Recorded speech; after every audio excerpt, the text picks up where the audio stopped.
Hello বন্ধুরা, good evening. সকলে কেমন আছো? আশা করছি সকলে খুব ভালো আছো, সুস্থ আছো। আমার নতুন আরেকটি ব্লগে তোমাদেরকে জানাই অনেক অনেক স্বাগত আর অনেক অনেক ভালোবাসা।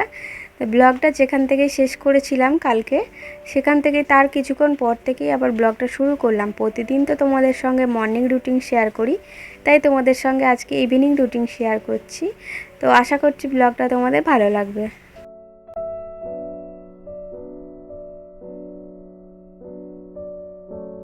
হয়তো আজকের ভয়েসটা তোমাদের শুনতে একদম ভালো লাগবে না, কারণ কি বলো তো, আমি তো এমনি ভয়েস দিই, আজকে হেডফোন লাগিয়ে ভয়েস দিতে হচ্ছে, কারণ বাইরে প্রচণ্ড পরিমাণে বৃষ্টি হচ্ছে, যার কারণে অনেকক্ষণ থেকে অপেক্ষা করে বসেছিলাম। সেই 2টো থেকে অপেক্ষা করেছি যে কখন বৃষ্টিটা থামবে আর কখন আমি ভিডিওর মধ্যে ভয়েস দেবো। আর সন্ধেবেলা তো হয়েই ওঠে না, জানো, সন্ধেবেলা সংসারের কাজ থাকে, তারপরে হাজব্যান্ড বাড়িতে থাকে, হয়ে ওঠে না। তো অপেক্ষা করে করে এখন প্রায় 3:30 4টে বাজতে যায়, এখনও পর্যন্ত বৃষ্টি থামছে না দেখে তো আজকে হেডফোন দিয়ে ভয়েসটা দিচ্ছি। তো ভালো লাগবে না হয়তো তোমাদের, একটু আজকে দিনটা একটু ম্যানেজ করে নিও। তো ওদিকে বাসনপত্র সব উপর করে দিলাম, দুপুরের বাসন কিছু উপর করা ছিল না, সব বাসনগুলো উপর করে দিয়ে আর যে কটা বাসন জল ঝরেছিল সেগুলো আর কি এই যে যেখানে জিনিস সেখানে সব গুছিয়ে রাখছি।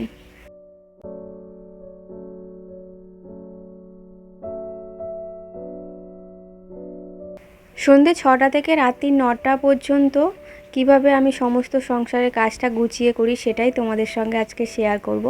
তোমরা হয়তো ভাবো যে আমার সকালেরই কাজ থাকে, সন্ধ্যেবেলার কোনো রকম কাজ থাকে না। একদম ভুল বন্ধুরা, সকালে যতটা কাজ থাকে সন্ধ্যেবেলাও ঠিক ততটাই কাজ থাকে সংসারে। একের পর এক কাজ দেখবে করতে করতে ঠিক কাজ বেরিয়ে যায়, কাজের কোনো রকম শেষ থাকে না। দেখো, সন্ধেবেলা রান্না বান্না তো আমার থাকেই, আমি কিন্তু দুবেলা রান্না একবারে করি না, তোমরা খুব ভালো করেই জানো। এবেলার রান্না আমাদের ওবেলা কেউ খেতে চায় না, তো একবেলা ওবেলা যা খাওয়া হয়ে গেছে, এবেলা আমাদের আবার রান্না হবে। তো আমাদের তো ভাতটা খুব একটা খাওয়া হয় না, তো এই সন্ধ্যের দিকে আর কি, মানে রাত্রির দিকে রুটি পরোটা লুচি এইসব হয়।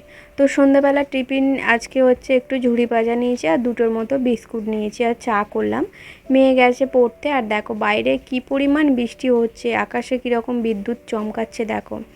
আর কি হয়েছে বলো তো, ওদিকে চা খেয়ে আর দেখছি না এখানে যে মানে সে কী গাছ বলবো, এগুলোকে আমি ঠিক জানি না, পুতুলাকা না কী গাছ বলে। তো এখানে কয়েকটা ডগ কেটে এনে বসিয়েছিলাম, কিন্তু টালিটা এক জায়গায় ভেঙে গেছে, সেখান থেকে জল পড়ে পড়ে না পুরো যে প্লাস্টিকের মধ্যে আমি গাছগুলো লাগিয়েছিলাম প্লাস্টিকটা পুরো মাটিগুলো ধুয়ে যাচ্ছে, এত পরিমাণে জল পড়ছে। তো কি করলাম, জলটা ফেলে দিয়ে আর কি প্লাস্টিক যেই প্লাস্টিকের মধ্যে বসানো ছিল সেই প্লাস্টিকের কৌটোটা একটু সাইড করে দিলাম যাতে জলটা না পড়ে। আর কি বলতো, অল্প মাটি দেওয়া আছে, তো তাই জন্যে যেই গাছের জলটা উপর করছে, মানে ফেলার জন্য জলটা উপর করছে, গাছগুলো উবড়ে আসছে। তো সেই কারণে গাছটার একটু দেখলাম কি করা যায় না করা যায়, দেখলাম একটু সাইডে সরিয়ে দিলে আর জল পড়ছে না। ভাবছি ওটার মধ্যে কালকে আবার একটু মাটি লাগাতে হবে, নইলে গাছগুলো বাঁচানো যাবে না। এমনিই দেখছি গাছগুলো সব মানে কি বলবো, মাটি থেকে উঠে এসছে। তো হয়তো 2-1 দিন বাঁচবে আর বাঁচবে না, তাই কালকেই আমাকে আগে ওই গাছগুলো একটু ঠিক করতে হবে। আর দেখো, আমি আগের দিনের জন্য সব সবজি আমি এইভাবে কিন্তু প্রতিদিন সন্ধেবেলা কেটে রাখি, যাতে পরের দিন না আমাকে আর তাড়াহুড়ো করতে হয় কিংবা টেনশন করতে হয়। তাই আগের দিন রাত্রিরে এই সমস্ত কাজ সবজিপাতি কেটে রাখি, পরের দিন সকাল সকাল ঘুম থেকে উঠে আমি রান্না বসিয়ে দিই।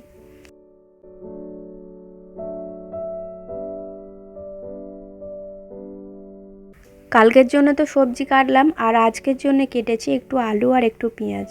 একটু চাউমিন রান্না করব, 3-4 দিন হয়ে গেল একটা প্যাকেট আনা আছে, কিন্তু হয়ে উঠছে না বলতে কি বলো তো, যেদিন করব বলে ভেবেছিলাম চাউমিনটা আনা হয়েছিল, সেদিন না সন্ধেবেলা একটু ভারী টিফিন হয়ে গেছিলো। ভারী বলতে একটু তেলে ভাজা এনেছিল না, তাই তেলে ভাজা দিয়ে মুড়ি খাওয়া হয়েছিল, তো অনেকটা মুড়ি খাওয়া হয়ে গেছিলো। তাই রাত্রির দিকে সেরকমভাবে কোনো রকম খিদে হচ্ছিল না, অল্প করে মুড়ি খেয়ে শুয়ে পড়েছিলাম। তাই চাউমিনটা হয়নি, আজকে চাউমিনটা করব আলু দিয়ে, ডিম দিয়ে, পেঁয়াজ দিয়ে, আর একটু শশা কুচিয়ে নেব। আমাদের কিন্তু চাউমিনটা আমার এইভাবে, আমাদের না মানে আমার এইভাবেই খেতে ভালো লাগে, আমার মেয়ে, কিন্তু আমার হাজব্যান্ড পছন্দ করে না বলে আমাদের চাউমিনটা খুব একটা রান্না হয় না। তো আজকে বললো একটু খাবে, কিন্তু আমার আলাদা হবে আর আমার হাজব্যান্ডের আলাদা হবে। আলাদা বলতে হচ্ছে আমাদের হচ্ছে অল্প তেল দিয়ে রান্না করব, আর আমার হাজব্যান্ড না চাউমিনে একটু তেল বেশি, মানে চাউমিনের মধ্যে তেল চপচপ করবে সেরকম খেতে ভালোবাসে। তো তো তাই জন্য আমাদেরটা আগে করে নেব অল্প তেল দিয়ে, লাস্টে আমার হাজব্যান্ডের জন্য করে দেবো।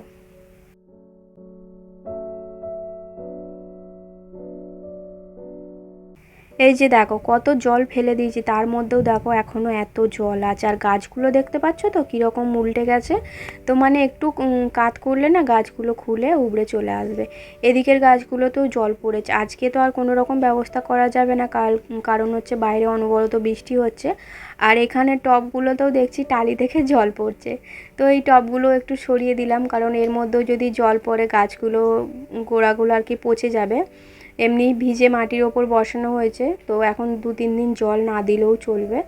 তো এদিকে রান্নার তোড়জোড় করে নিচ্ছি। মেয়েকে আনতে গিয়েছিলাম, মেয়ে পড়তে থেকে এলো, আসার পর আমি এই যে রান্না করছি। আর এখন দেখো বৃষ্টিটা একটু থেমেছে, তো থামার পর আমি কি করছি জানো তো, ভিডিওটা আপলোড বসাচ্ছি। ঘরের মধ্যে ভিডিও আপলোড বসালে না কি হয় বলো তো, নেটটা প্রচুর শেষ হয়ে যায়। আর নেট শেষ হয়ে যায় কিন্তু ভিডিও আপলোড হয় না, খুব স্লো নেট চলে। তাই জন্য আমি যখন ভিডিও আপলোড বসাই, হয় ফোনটা বাইরে রেখে দিই, বাইরে রেখে দিয়ে ঘরের মধ্যে কাজ করি, আর নইলে কী করি, ফোন হাতে নিয়ে বাইরে ঘোরাঘুরি করি যতক্ষণ না ভিডিওটা আপলোড হচ্ছে।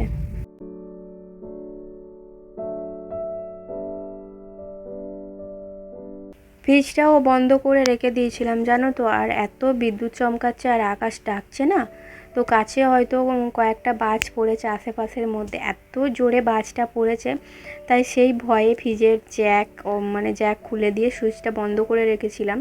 তো এখন দেখছি বৃষ্টিটা থেমে গেছে, তোমাদের তো দেখালাম বাইরেটা। তো বৃষ্টিটা থেমে গেছে বলে আবার জ্যাকের সুইচটা অন করে দিলাম, কারণ ভেতরে তো মাছ আছে, নষ্ট হয়ে যাবে।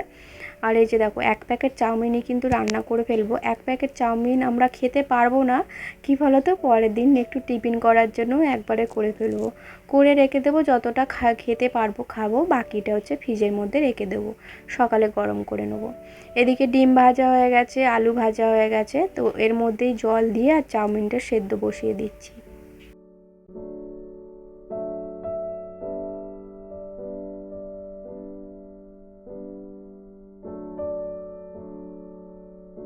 ছোট কড়ার মধ্যে না চাউমিন রান্না করতে একটু অসুবিধা হয়, কি করব, বড় কড়া আছে কিন্তু বড় কড়াটা আবার বার করাতে হবে। তো তাই এই কড়ার মধ্যে করে নিলাম। আর চাউমিনটা কি বলতো, একটু তেল মাখিয়ে নিচ্ছি। তো এতটা চাউমিন তো অল্প অল্প করে করতে হবে, যেহেতু কড়াটা ছোট, অল্প অল্প করতে করতে না চাউমিনটা গরম আছে তো মানে একটার গায়ে একটা লেগে যাবে। তো আমি যখন চাউমিন সেদ্ধ করি তখন তেল দিই না, যখন অনেকটা চাউমিন হয় তখন এইভাবেই চাউমিনের মধ্যে তেল মাখিয়ে রাখলে না এটা অনেকক্ষণ থাকে। অনেকক্ষণ বলতে যতক্ষণ তুমি রাখতে চাইবে ততক্ষণ থাকবে, একের গায়ে আর একটা লেগে যাবে না, বেশ ভালো হয় চাউমিনটা। তাই এইভাবেই করি। আর যখন অল্প চাউমিন রান্না করি তখন আর তেল মাখাই না, তখন সেদ্ধ করিয়ে একদম কড়াতে দিয়ে দিই। তো আমাদের চাউমিনটা হয়ে গেছে, এখন হচ্ছে আমার হাজব্যান্ডের জন্য করব। ওদিকে দেখতে পাচ্ছ একটু ডিম, একটু আলু, পেঁয়াজ সব রেখে দিয়েছি হাজব্যান্ডের জন্য, আলাদা করে দেবো তো। আর ওটা আলাদা হচ্ছে কেন কি বলো তো, ও একটু গোলমরিচটাও একটু বেশি খাবে, আর গোলমরিচটা বেশি দিলে তো আমার মেয়ে খেতে পারবে না, তাই একদম আলাদা করেই করে দিচ্ছি। আর চাউমিনটার মধ্যে আজকে সর্ষের তেল দিয়ে রান্না করছি, তো তাই জন্য চাউমিনটা একটু হলুদ হলুদ মতো হচ্ছে। আর দেখো আমাদেরটা যখন করেছিলাম তখন সাদা তেলে করেছি, আর এখন না একটুও খেয়াল ছিল না, তাই একটু সর্ষের তেল দিয়ে দিয়েছি, তাই চাউমিনটা একটু সাদা মানে হলুদ হলুদ হয়ে গেছে। আমাদেরটা সাদা হয়েছে, হাজব্যান্ডেরটা একটু হলুদ হয়ে গেছে।